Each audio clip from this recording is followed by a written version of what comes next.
C'est l'un des endroits les plus connus et mystérieux de la planète. Son existence est connue de millions, mais seuls quelques-uns comprennent sa véritable destination. Les rumeurs sur des phénomènes étranges, des lumières inhabituelles illuminant le ciel nocturne, des sons effrayants et même des formes de vie extraterrestres ne cessent de circuler. Malgré cela, l'État nie l'existence de la zone 50 et 1. Cependant, une équipe d'experts indépendants et d'enquêteurs décide de creuser pour découvrir la vérité. Que cachent les autorités? Qui protège-t-elle? Jusqu'où sont-elles prêtes à aller pour dissimuler les secrets de cet objet mystérieux? La zone 50 et 1, située dans le désert du Nevada, se distingue des autres bases militaires des États-Unis. Cet objet hautement secret est entouré de montagnes rocheuses et protégé par un anneau de sécurité infranchissable qui empêche les visiteurs indésirables. Les rapports sur le développement de l'aviation suggèrent que des tests de technologie antigravitationnelle et de systèmes aériens révolutionnaires, qui ressemblent davantage à de la science-fiction, pourraient y avoir lieu. Chuck Clark, astronome professionnel et aviateur amateur, est l'un des principaux spécialistes de la zone 50 et 1. Son intérêt pour cette base a toujours été élevé, malgré les affirmations des États-Unis selon lesquelles il ne s'agit que d'un site d'essai d'avions. La ville la plus proche de la zone 50 est un Est Rachel, connu pour ses déclarations sur l'apparition d'ovnis. Beaucoup pensent que le gouvernement encourage ces rumeurs pour détourner l'attention des événements réels. Chuck a construit une base domestique pour surveiller en permanence l'activité de la zone. Aujourd'hui, il rencontre une équipe de spécialistes pour mener des recherches sur le terrain de cette base légendaire. Leur tâche est de réaliser en 24 heures une étude détaillée de la zone 50 et 1 et de révéler ce que l'État a caché derrière ces murs. Chuck montre à l'équipe une photo de la base prise par satellite qui donne une vue d'ensemble de son emplacement. Chacun des participants apporte un ensemble unique de connaissances et de compétences. Guy Norris, journaliste aéronautique reconnu, note qu'il n'y a aucune indication sur la carte concernant les pistes de décollage et d'atterrissage, bien qu'elles existent réellement. Le spécialiste des communications militaires Bob Groff étudie le système radio de la base, où des centaines de fréquences sont en activité. Il apporte des scanners pour vérifier à quel point les gardes sont prudents. Mike Johnson, détective privé, a déjà eu de l'expérience avec des bases militaires et sait que la sécurité sur de tels sites est bien armée et prête à utiliser la force si quelqu'un tente d'entrer sur leur territoire. L'équipe se divise en deux groupes pour l'observation. Le premier groupe, composé de Mike et Bob, contournera la base par le périmètre afin de déterminer l'emplacement du système de sécurité le plus proche et de surveiller les personnes sur la base à l'aide d'un radioscanner. Pour cela, ils devront franchir le fil barbelé et passer devant le poste de garde. Le deuxième groupe, dirigé par Chuck, se dirige vers le sommet de la montagne Tikabou, d'où une bonne vue sur la base s'offre à eux. Cette fois, son télescope ne sera pas dirigé vers les étoiles, mais vers la zone 50 et 1. Cela est très important pour Chuck, qui a déjà photographié à plusieurs reprises cette région mystérieuse.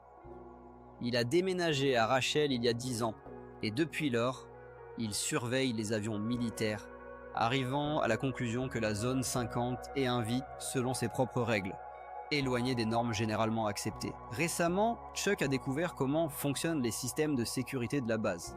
Un jour, en se promenant dans le désert, il est tombé sur des débris ressemblant à un avion écrasé. Il s'est penché, les a sortis du sable et a vu une antenne enfoncée dans le sol. Chuck Clark, astronome professionnel et aviateur amateur, a découvert un détecteur de mouvement non pas sur le territoire de la zone 50 et 1, mais à quelques kilomètres du périmètre de la base secrète. Il a supposé que des capteurs de surveillance dissimulés étaient installés partout pour surveiller la vie des gens ordinaires. 40 km de zone tampon compliquaient l'accès à la base, et Chuck ne comprenait pas pourquoi des capteurs étaient installés si loin. Il les trouvait dans la vallée voisine et même à 13 km de la zone, à 1 km de l'autoroute. Déterminé, Chuck a collaboré avec George Knapp, un journaliste qui recueillait des informations sur la zone 50 et 1. Ils ont passé une demi-heure à chercher le premier capteur, puis ont trouvé le deuxième. C'est votre émetteur. Mécanisme à retardement, a noté Chuck, réalisant l'importance de ces découvertes pour la sécurité nationale. En conséquence, ils ont découvert plus d'une douzaine de capteurs installés pour transmettre des informations à la zone 50 et 1. Chuck, astronome à la retraite et vétéran de la 7e division blindée, continuait à surveiller la base secrète. Pendant que l'histoire de George fascinait le monde, l'affaire de Chuck avançait. Il a trouvé comment créer une faille dans le vigilant, une faille dans le fil barbelé, et s'infiltrer sur le territoire de la zone sans se faire attraper. Pour cela, il devait parcourir 800 km jusqu'à Denver dans le Colorado. Dans un bâtiment peu remarquable se trouvait la même technologie qui avait été initialement créée par les propriétaires de la zone 50 et 1. Maintenant, Chuck pouvait échanger les rôles avec eux et enfin jeter un œil à ce qui se passait à l'intérieur. La société de prise de vue spatiale qui possède le premier satellite commercial à haute résolution au monde, Iconis, faisait le tour de la Terre toutes les 98 minutes, produisant des images si précises qu'on pouvait même y voir le Capitole de la zone 50 et 1. « Chuck, pourquoi t'intéresses-tu à la zone 50 et 1 » demanda l'un de ses collègues. « J'ai déménagé ici depuis longtemps, et quand je me détachais des étoiles et du ciel, je dirigeais immédiatement l'objectif vers la base, » répondit Chuck, réalisant que ses observations pouvaient susciter l'intérêt des autorités. « Sûr qu'ils étaient contents ?» continua son interlocuteur. « Bien sûr, contents », remarqua Chuck avec ironie. Grâce aux photographies de l'espace, l'équipe pouvait rassembler un modèle tridimensionnel précis de la zone 50. Et 1, bien que cela puisse ne pas plaire au gouvernement des États-Unis, il ne pouvait pas arrêter les prises de vue depuis l'espace, la seule possibilité pour Chuck de pénétrer sur le territoire de la base. « Mon Dieu ! Reconnais-tu cette image ?» demanda-t-il, montrant l'illustration. « L'endroit me semble familier, mais sous un autre angle. C'est la zone 50 et 1, lui répondirent-ils. Maintenant, nous pouvons même atterrir ici. Fantastique. » Chuck continuait d'analyser les photographies, remarquant des détails qui auraient pu échapper à d'autres. « Regardez, du sable, mais je ne peux pas déterminer quand un avion a atterri ici. Il y a longtemps ou peut-être hier. Cela pourrait être juste une ruse. Ces malfrats de la base auraient pu y penser, réfléchissait-il. Il y a vraiment des mesures de sécurité aussi strictes là-bas ? Demanda son collègue. Peut-être même plus strictes. Des capteurs installés à des kilomètres de la zone elle-même surveillent bien avant que tu ne t'approches, répondit Chuck, conscient des risques de son enquête. J'espère que je ne vais pas disparaître après cette émission. J'espère que non, soutint son interlocuteur. Chuck avait fait tout ce qu'il pouvait à Denver et se mit immédiatement en route pour partager ses découvertes avec les autres. Cependant, alors qu'il étudiait la zone 50 et 1 de l'intérieur, le gouvernement fédéral ripostait. Mon ami du FBI m'a appelé et m'a demandé ce que je fichais dans la zone 50 et 1 et m'a averti qu'ils allaient bientôt débarquer, annonça George, réalisant que Chuck allait avoir des ennuis. Bientôt, Chuck se retrouva face à des policiers qui portaient des badges du FBI. Ils se rencontrèrent en personne avec les agents de la zone 50 et 1. Dans la désertique région du Nevada se trouve la zone 50 et 1, un site d'essai militaire, protégé des regards indiscrets par une zone tampon de 40 km, des montagnes et un terrain hostile. 2 groupes de chercheurs surveillaient, enregistrant tout ce qu'ils voyaient et entendaient. Si tout se passe comme prévu et que les agences de sécurité ne s'en mêlent pas, dans 24 heures, ils effectueront une reconnaissance. Le chef de l'équipe, Chuck Clark, et l'expert en aviation, Guy Norris, ont installé leur camp au sommet, armés d'un télescope et d'une caméra, se préparant à une étape importante de leur recherche. On avait l'impression qu'ils étaient perdus dans le néant, à 35 km dans la nature sauvage. Ils devaient encore grimper pendant 2 heures le long des falaises abruptes, atteignant une altitude d'environ 2500 mètres. Pour le moment, ils se trouvaient à une altitude de 2100 mètres, et il n'y avait personne autour. Chuck Clark, astronome professionnel et aviateur amateur, comprenait que cela pourrait poser problème. Depuis que le journaliste George Knapp avait rapporté que Chuck avait trouvé des capteurs en dehors de la zone 50 et des hommes en noir avaient décidé de lui donner une leçon. Pendant que Chuck étudiait le modèle de la zone 50 et 1, des agents du FBI lui ont rendu visite. Ils ont confirmé qu'une perquisition avait été effectuée la nuit dernière dans la maison d'un observateur militaire dans la ville de Rachel. Ils avaient un reportage exclusif. L'initiateur de la perquisition était les forces de lutte conjointes contre le terrorisme. Cependant, le FBI n'avait pas communiqué ce qui avait été saisi dans la maison de Chuck. Bill Whiffen, qui vivait de l'autre côté de la route, avait remarqué que Chuck n'était pas en ville. Au début, il a pensé que c'était des voleurs. Alors il a pris sa caméra et a commencé à filmer. Les hommes et les femmes qu'il a capturés étaient membres des forces de lutte conjointes contre le terrorisme. Il y avait beaucoup de voitures et plus de 10 personnes, principalement des hommes, mais il y avait aussi des femmes. Bill les a reconnus grâce à leur badge du FBI et a photographié comment ils rassemblaient des caisses. Ceux étaient des agents du FBI et des unités spéciales de l'armée de l'air. Lorsque Chuck est rentré chez lui, il n'a pas tout de suite compris ce qui s'était passé. Sur la table de la cuisine se trouvait un mandat et une liste des objets saisis. Il a vu que la perquisition avait été effectuée par Robert Hunt des forces de lutte conjointes contre le terrorisme. La maison avait été soigneusement fouillée. Ils avaient pris des détecteurs, des appareils radio, des disquettes et des disques, un carnet, des albums photos, des lettres et une caméra Olympus. Chuck ne comprenait pas pourquoi ils avaient besoin d'un moniteur et quelle information pouvait bien s'y trouver. Les rumeurs se propageaient rapidement et des amis et des voisins ont commencé à appeler. Chuck répondait « Oui, je comprends que quelqu'un du FBI m'a rendu visite. Non, je ne suis pas encore porté disparu. » Ils savaient que ce qu'ils faisaient ne leur plaisait pas, mais il n'y avait rien d'illégal là-dedans. Je pense qu'ils n'ont pas aimé que nous parlions des capteurs en dehors de la zone. Ils essayaient un peu de me dire « Laisse tomber, je sais ce que je peux me permettre et ce que je ne peux pas. J'atteins la limite, mais je ne la franchis jamais. » Cela les a mis en colère, mais je n'ai pas peur. Sachant que le gouvernement était en contact étroit avec Chuck, les équipes du spécialiste en mesures de sécurité Mike Johnson et de l'expert audio Bob Grove s'occupaient de leur part de la mission. Ils se trouvaient à 6 km de l'entrée à l'arrière de la zone 50 et un convaincu que les autorités de sécurité les voyaient hanter. Je pense qu'ils nous écoutent en ce moment. Et ils nous surveillent sûrement, a supposé Mike. Ils ont décidé de longer la clôture surveillant le poste de garde.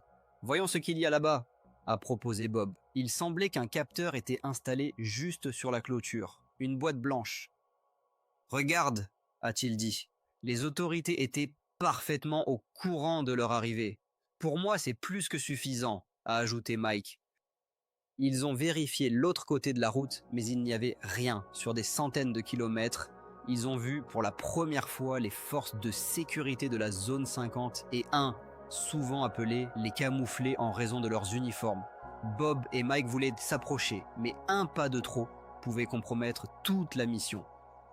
Ce n'est pas le moment de prendre des risques.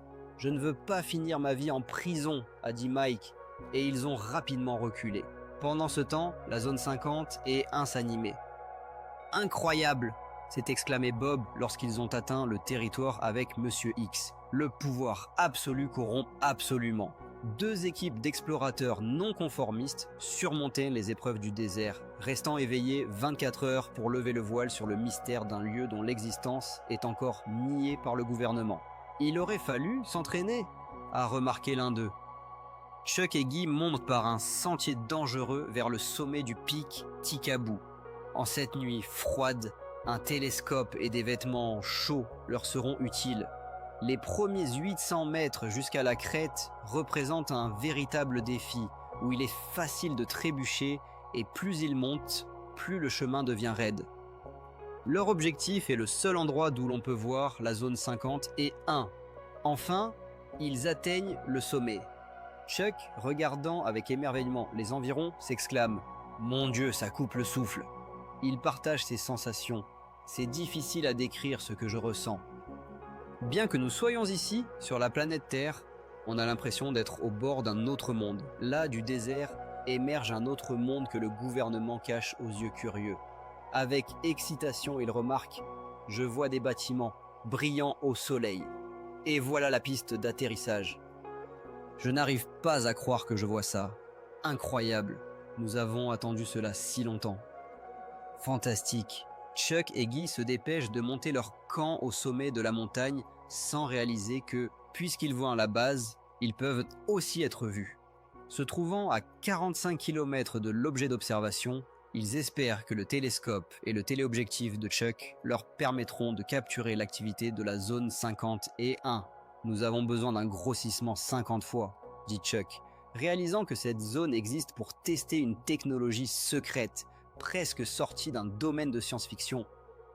Parmi les nombreuses rumeurs sur ce qui pourrait se passer dans la zone, Chuck partage ses observations. « J'ai moi-même, quand j'étais en Amérique, vu certaines choses, par exemple des objets qui s'élèvent lentement et restent suspendus dans l'air pendant quelques minutes, ou qui, en s'élevant, s'arrêtent soudainement ou tournent brusquement. Incroyable. On ne peut jamais deviner ce que l'on va voir. » Pendant ce temps, habillés comme des touristes, Bob et Mike s'installent pour surveiller l'activité de la zone 51. Bien qu'ils ne puissent pas voir la base elle-même, Bob pourra suivre tout mouvement.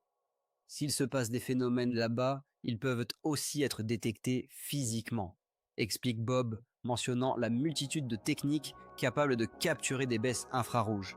Au sommet du pic Tikabou, Chuck et Guy mettent le télescope en état d'alerte.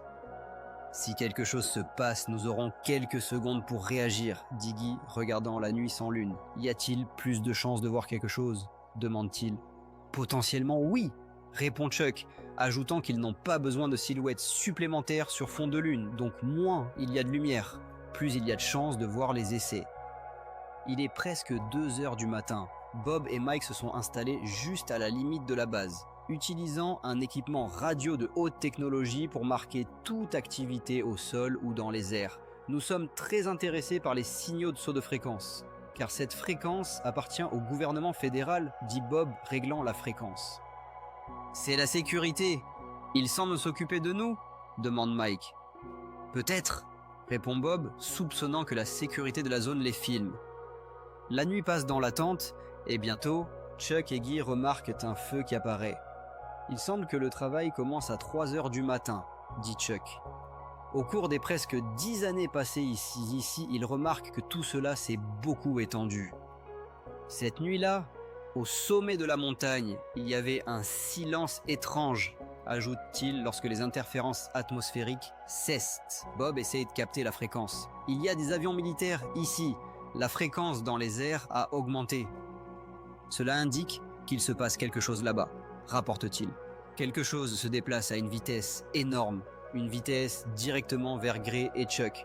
Soudain, il voit une lumière brillante dans le ciel et Sia, qui semble incroyable. « C'est toujours là. On dirait qu'il se déplace vers le nord, » dit Chuck, plein d'excitation. « C'est intéressant. J'ai vu quelque chose. Je l'ai vu. Si lumineux, n'est-ce que passe ?» Tout indique qu'il s'agit d'un avion, éclairé par une lumière dirigée. Guy espère que Chuck pourra tout filmer, mais le ciel au-dessus de la zone 51 s'assombrit, et la piste d'atterrissage est plongée dans l'obscurité. Le lendemain matin, les vols reprendront. Chuck, avec une excitation dans la voix, s'exclame « Mon Dieu, c'est un MiG-9, génial !» Monsieur X montre sa base, notant qu'il s'agit de forces aériennes militaires inhabituelles, qui sont à un niveau de secret plus élevé.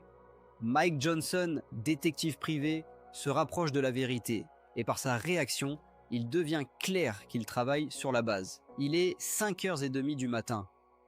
Dès que le jour se lève, Chuck et Guy prennent un télescope pour jeter un dernier coup d'œil à la base, avant que tout ne soit enveloppé de brouillard. À gauche, derrière la colline, ils remarquent un point de contrôle, et d'en haut, on ne voit que quelques mètres. « On dirait que les avions sont maintenant à gauche de cette piste, » dit Chuck. Mike et Bob continuent d'observer, quand soudain, l'air de la zone 51 s'anime. Guy entend aussi. On a l'impression que quelque chose est à nouveau dans les airs. Cela aurait pu être un bombardier B-2 qui se ravitaille au lever du soleil et reste dans les airs quelques heures. Guy n'en croit pas ses yeux. Le B-2 n'est pas seul, mais en bonne compagnie. C'est un MiG-9, génial, il vole dans notre direction. Bien que la guerre froide avec l'Union soviétique soit terminée, la lutte dans la zone 50 est incontinue. Ils se préparent à rencontrer Chuck et Guy dans la vallée, où la sécurité ne les surprendra pas. Sur la carte, Il ne reste qu'un seul endroit vérifié. Si j'ai bien compris, les portes principales devraient être à environ 15 km d'ici, près de cette colline, réfléchit Mike. Lorsqu'ils approchent de l'entrée officielle, Mike est effrayé par ce qu'il aperçoit dans le miroir. Un énorme bus aux vitres teintées s'approche d'eux, qui semble destiné à protéger ou à dissimuler les passagers. Ce n'est pas possible, pense-t-il, observant le bus qui ne ralentit pas. Je pense que le bus roulait à 45, peut-être 145. Se préparant à sortir, Mike Johnson passe des semaines en poste, son objectif étant un employé de la zone 51 qui racontera pour la première fois la vie sur la base. En tant que chercheur, j'ai été frappé par la façon dont ils ont réussi à maintenir un secret complet si longtemps, partage-t-il ses pensées. Étape 1. Combien de personnes y travaillent? Comment arrivent-ils sur cette base? La zone 51 se trouve à 225 km au nord de Las Vegas.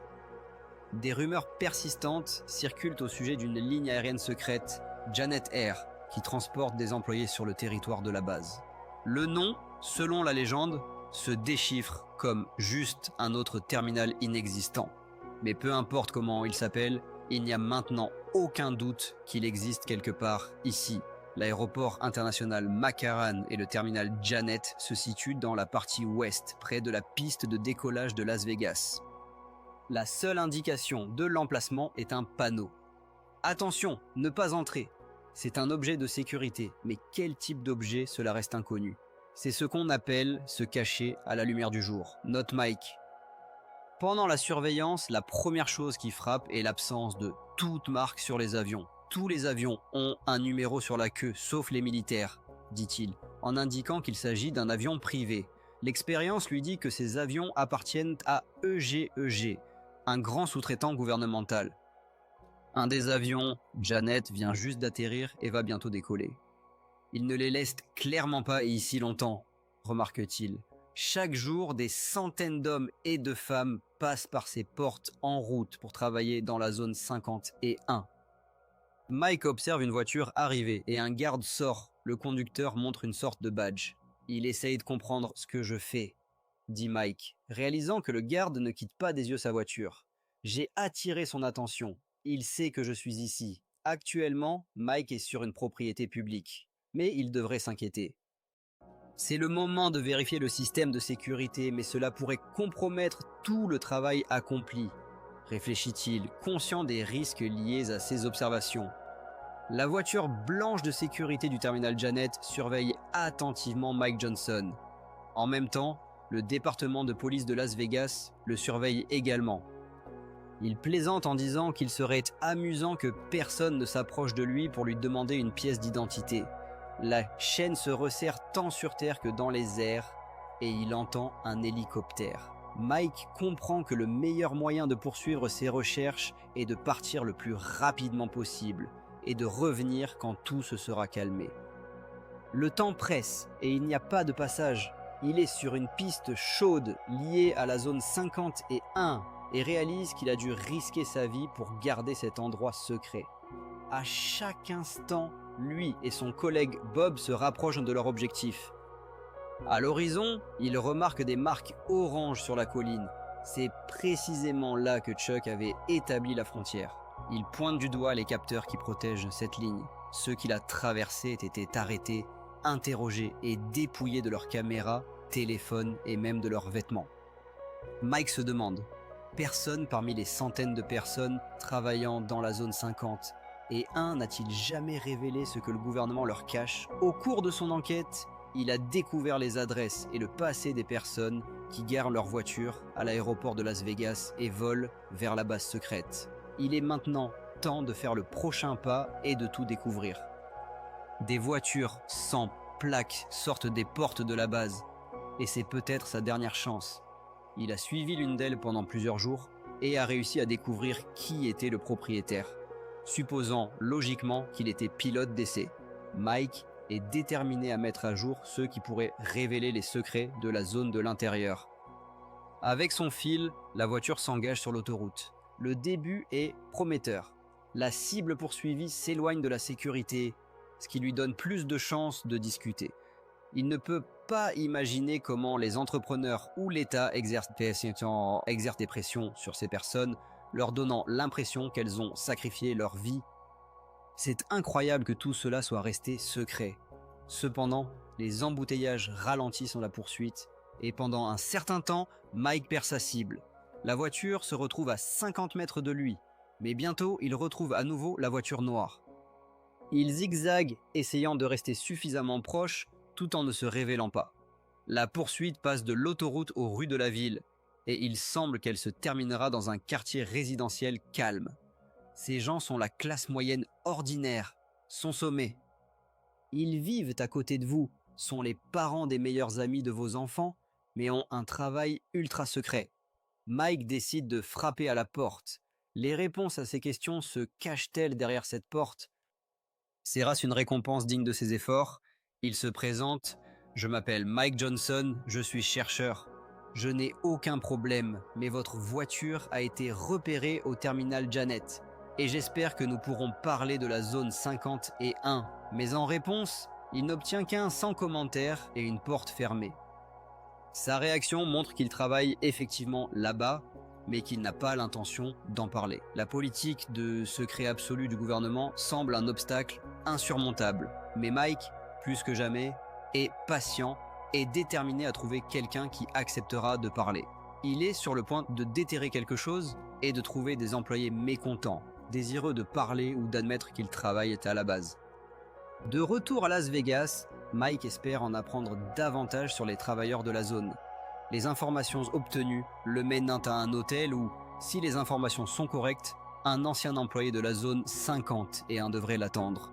J'ai travaillé dans la zone 51 pendant environ 14 ans, dans les années 80 et au début des années 90, dit l'homme, prêt à parler. Son nom ne sera pas divulgué et son visage et sa voix sont modifiés. Il raconte comment beaucoup ont risqué leur vie pour garder cet endroit secret.